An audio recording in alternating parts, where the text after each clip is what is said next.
A teoria culturológica é uma teoria da comunicação criada na década de 1960, principalmente a partir da obra de Edgar Morin, Cultura de Massa no século XX, O Espírito do Tempo. Essa teoria parte de uma análise da teoria crítica, segundo a qual a mídia seria o veículo para a alienação das massas. Os culturólogos, por seu lado, veem a cultura como uma fabricação da mídia, fornecendo às massas aquilo que elas desejam, uma informação transformada por imagens de grande venda e uma arte produzida na óptica da indústria, ou seja, massificada e vendida pela mídia como se fosse uma imagem da realidade em que as pessoas vivem. Segundo eles, a cultura nasce de uma forma de sincretismo, juntando a realidade com o imaginário.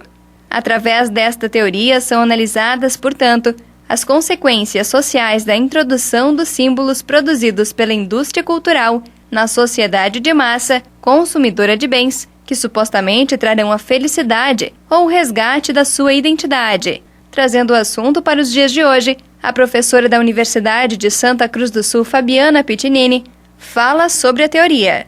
Bom, então a teoria culturológica, assim, em linhas bem gerais, ela nasce ali nos anos 60, né? Nós vamos ter dois autores que vão ser expoentes dessa teoria, que é o Edgar Morin e o McLuhan, na verdade o McLuhan primeiro, né, canadense, e que vão tentar estabelecer uma relação entre a manifestação ou a organização dos mídias, né, dos meios de comunicação, em relação a como que a própria sociedade se organiza.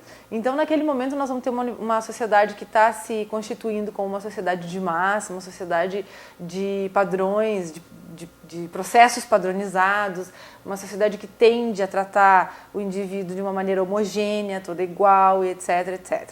E por conta disso, então, o meio de comunicação também se estabelece de uma maneira massiva, né? Quer dizer, é um produto igual para todo mundo, para um consumo imaginado de maneira igual para todo mundo, né?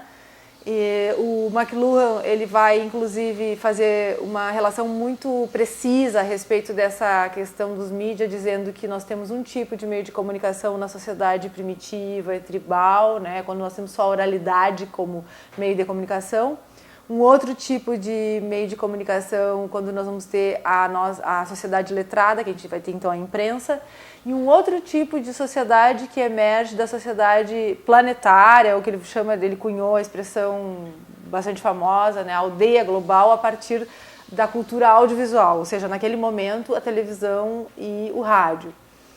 Acontece que no contemporâneo, todo esse ideário de tentar entender essa sociedade massiva com seus processos e operações padronizados e tudo mais, vai começar a se relativizar, porque hoje a gente vive uma sociedade que não se organiza mais por uma lógica vertical, padronizada e que tende para homogeneização, né? E se a gente olhar para os meios de comunicação, por exemplo, a gente nem usa mais a terminologia meio de comunicação de massa, porque eles não são mais só, pelo menos, massivos.